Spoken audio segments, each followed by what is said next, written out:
멋진 영어 필기체로 쓰여진 문장이나 글을 보면 와, 나도 저렇게 쓰고 싶다 라는 생각이 들곤 하죠. 특히 닥구러라면 나도 내 다이어리에 저렇게 쓰고 싶다 라고 생각할 거예요. 그래서 어떻게 하면 저런 필기체를 쓸 수 있는지 검색도 많이들 해보셨을 거라 생각합니다. 그렇게 검색 결과에 나온 영상들을 보다 보면 깨닫게 되는 점이 있죠. 영상에서 하는 말이 다 하나같이 똑같구나. 필기체를 배우려면 필기체에 맞게 변형된 26개의 알파벳을 소문자별로 대문자별로 하나하나 어떻게 쓰는지 외우고 그 쓰는 방식이 손에 익을 때까지 연습하세요. 사실 26개의 알파벳을 소문자별로 대문자별로 따로 외워야 되니까 따지고 보면 52개의 알파벳이죠. 필기체를 쓰려면 이 52개의 알파벳을 외워서 계속 연습하는 방법밖에 없다고 합니다. 필기체 쓰는 방법을 검색할 때까지만 해도 가득 찼던 의욕이 귀찮음에 밀려나는 순간이죠. 저도 이게 귀찮아서 필기체 배우기를 포기하려고 했었어요.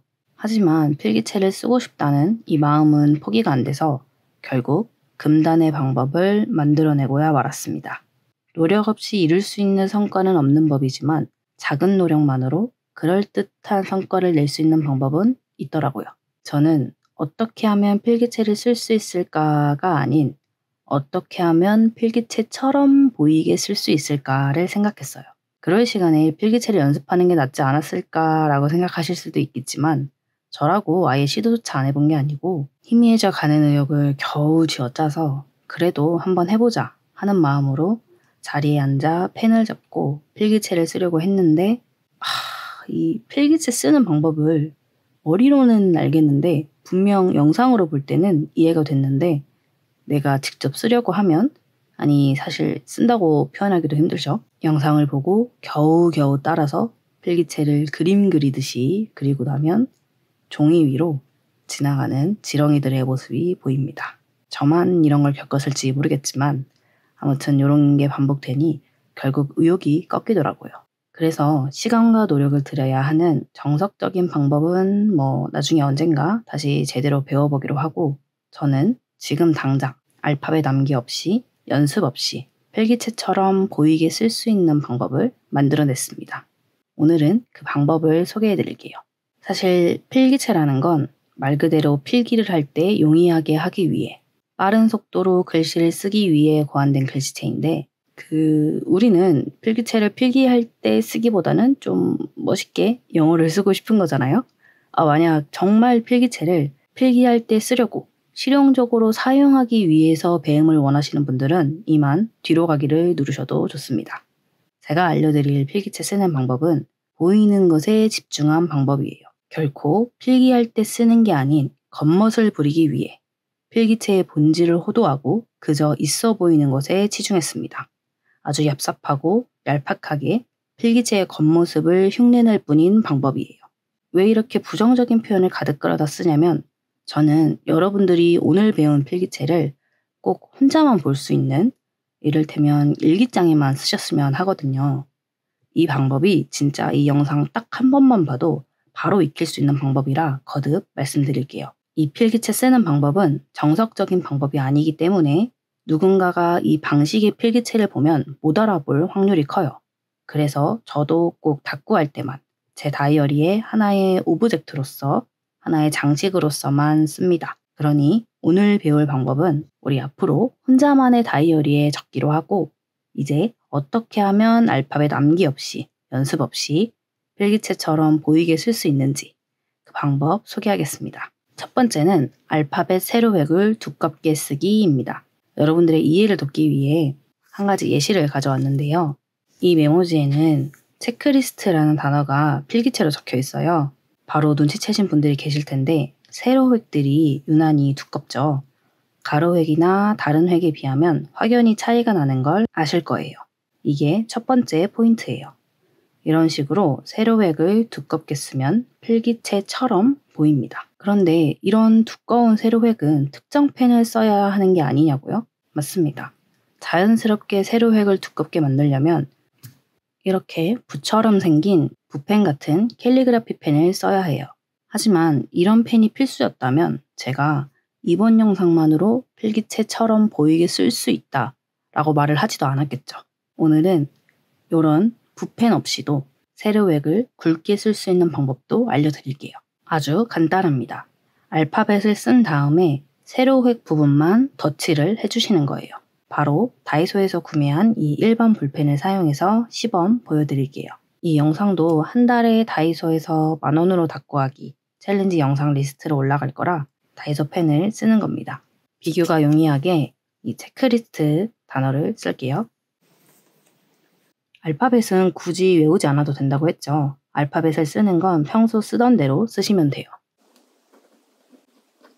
이렇게 쓰시고 세로획인 부분을 좀 더 두텁게 만들어주는 거예요.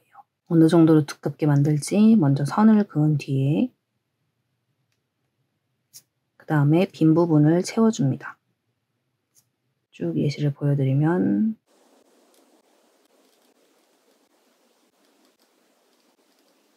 이렇게 선들을 그어놓고 빈 공간을 채워줘요.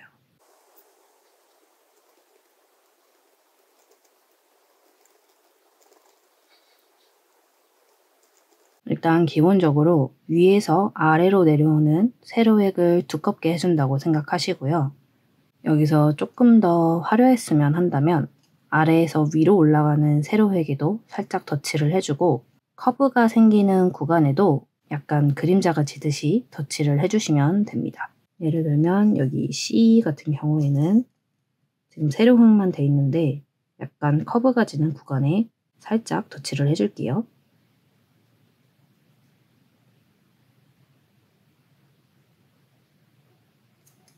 H도 여기 이쪽에 커브, E도 이쪽 부분에 커브. 자, 이런 식으로 세로획인 부분을 두껍게 만든다. 이 개념을 인지하신 다음에 두 번째 포인트로 넘어갑니다. 두 번째는 꼬불거리게 쓰기입니다. 우리 솔직히 필기체를 처음 봤을 때 글씨가 되게 꼬부랑꼬부랑 거린다 이런 생각 하지 않으셨나요? 아까 말씀드린 것처럼 필기체는 빠르게 필기를 하기 위해 고안된 글씨체라서 한 획으로 여러 알파벳을 쓸 수 있게끔 되어 있어요. 그렇다 보니 정자체 알파벳에 비해서 필기체에는 곡선이 많이 들어가 있습니다. 이 체크리스트에서 보면은 요 K가 대표적이죠. 소문자 K는 일반적으로 세 획의 직선으로 구성되어 있는데 이걸 한 획으로 쓰고자 하면 이런 식의 곡선이 들어간 형태가 됩니다. 여기서 혹시 내가 몇 가지 알파벳은 그 필기체의 형태를 알고 있다고 한다면 그 알파벳 필기체대로 써도 됩니다. 저도 방금 보여드린 것처럼 소문자 K는 필기체로 이렇게 쓴다는 걸 알고 있어서 이 방식대로 쓴 거예요. 근데 이건 제가 따로 외운 게 아니라 그 학생 때 수학 시간에 변수로 K를 쓸 때면 선생님께서 이렇게 필기체로 쓰셔서 그때 배워서 안 거예요. 그래서 이렇게 가끔 실생활에 녹아져 있어서 자연스럽게 외워진 필기체를 함께 활용하면 좀 더 그럴듯해집니다. 어쨌든 두 번째에선 꼬불거리게 쓰기라고 했죠. K를 이런 느낌으로 꼬불거리게 쓰듯이 다른 것들도 내가 한 획으로 쓰기를 유추해낼 수 있는 그런 형태로 꼬불거리게 쓰면 돼요. 유추가 안 되면 그냥 알파벳의 시작점과 끝점을 좀 꼬불거리게 한다만 기억하면 됩니다. 체크리스트로 또 한번 적어볼게요. 여기서 C 같은 경우는 솔직히 그냥 한 획이어서 뭐 어떻게 꼬불거리게 쓰나 싶긴 한데 이럴 때는 시작점을 꼬불거리게 하면 된다고 했죠. 그러면은 이런 식으로 그냥 시작점에 내 마음대로 꼬불거리는 거를 넣어주면 되는 거예요. 이게 되게 말이 되나 싶은데 필기체에 쓰여진 거를 보면은 대부분 다 뭔가 하나씩 꼬불거리는 지점들이 있더라고요. 그래서 저는 이게 꼬불거리게 쓰면은 되게 필기체처럼 보이겠구나 그런 생각을 하게 된 거예요. 그래서 이제 C는 이 정도로 쓰고 H는 이런 느낌. 어떤 느낌인지 아시겠죠? 시작할 때 한번 꼬아주고 끝날 때도 이렇게 싹 빼서 끝내주는 거. E 같은 경우는 딴 게 없어서 그냥 이렇게 끝내고 K는 아는 대로 쓰고 그리고 L은 이렇게 쓰시는 분들도 많으시죠? 그리고 I는 L에서 약간 활용한 느낌. 그리고 S는 저는 대강 이런 느낌으로 써요. 그러니까 기본적인 소문자 S는 이렇게만 쓰는데 필기체에서 일부러 꼬불거리게 하는 거는 요런 느낌? 이 앞에 어떤 글자가 있어서 거기서 그대로 펜이 이어져서 쓴다라는 느낌? 그런 식으로 생각하는 게 조금 더 편하실 수도 있겠네요. 아무튼 요런 식으로 쓰고 그 다음에 T는 이렇게.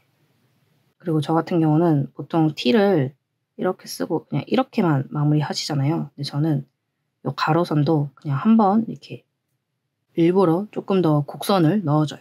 그래서 이런 식으로 알파벳을 어떻게 하면 더 꼬불거리게 할 수 있나 그런 거를 생각하시면 됩니다. 그래서 이 상태에서 이제 첫 번째 그 방법에 세로획을 두껍게 한다도 함께 넣어볼게요.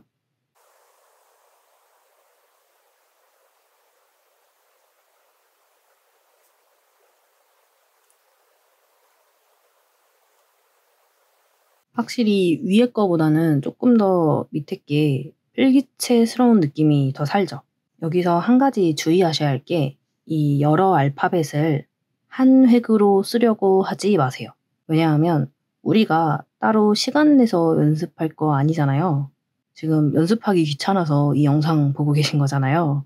연습 없이 한 획으로 여러 알파벳을 이어 쓰려고 하면 이 글자 간의 간격이나 글자 자체의 모양이 흐트러질 확률이 올라가요. 지금 제가 쓴 것도 의도한 건 아닌데 이 체크 부분은 그래도 조금 알파벳 사이의 간격과 알파벳 전체적인 크기가 일정한데 이 리스트 부분은 I와 S 사이가 너무 떨어졌죠. 그래서 약간 못생겨 보이는 거거든요.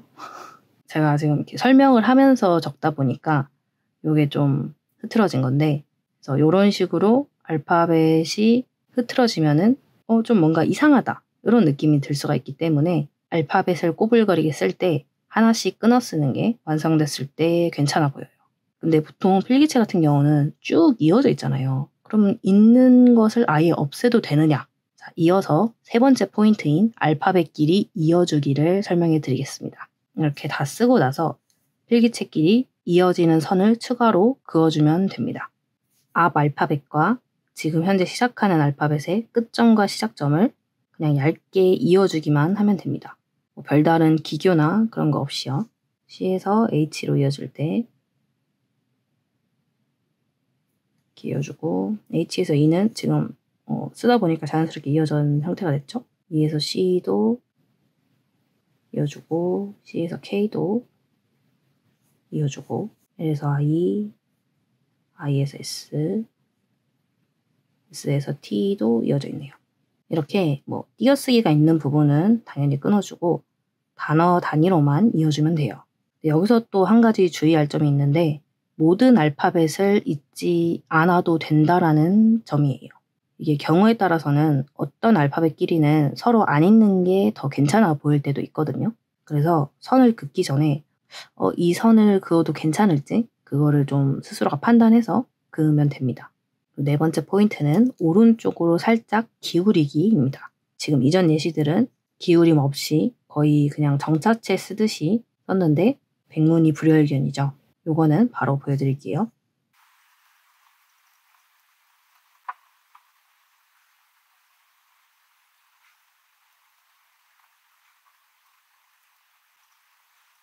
우리가 보통 컴퓨터에서 글자를 쓸 때 정자체로 쓰는 버전이 있고 이탈릭체라고 해서 오른쪽으로 살짝 기울이는 그런 방식이 있잖아요. 그런 걸 해준다고 생각하시면 돼요. 이게 이유는 잘 모르겠는데 안 기울인 것보다 기울인 게 확실히 더 필기체의 느낌이 나더라고요. 그래서 네 번째 포인트는 오른쪽으로 살짝 기울여 주는 거예요. 그리고 마지막 다섯 번째 포인트로는 내가 적고자 하는 필기체의 첫 알파벳과 끝 알파벳을 길게 빼주기입니다. 이건 좀 더 캘리그라피 같은 느낌을 더해주는 거라서 선택사항이긴 해요. 바로 예시를 보여드리자면 첫 알파벳은 멀리서 시작되어 쓴다고 생각하시면 되고요. 이런 느낌, C 이런 느낌, 그리고 마지막 알파벳은 그 끝을 쭉 빼주는 거예요. 이런 느낌으로.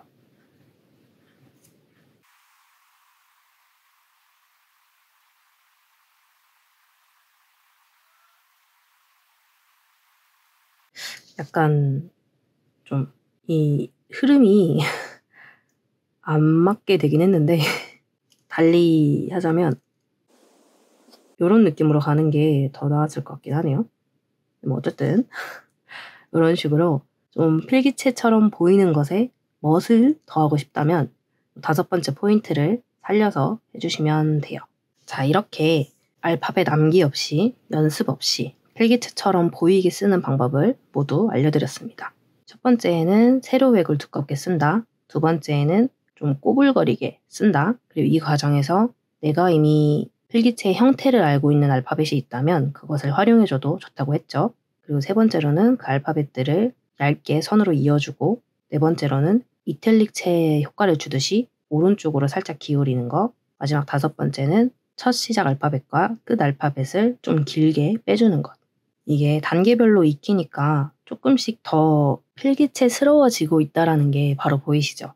그리고 이 방법들이 결코 어렵지가 않아요. 진짜 직접 한번 써보시면은 되게 간편하게 필기체처럼 보이게 쓸 수가 있구나라는 거를 아실 거거든요. 진짜 저도 쉽게 썼으니까 여러분들도 쉽게 따라하실 수 있을 거예요.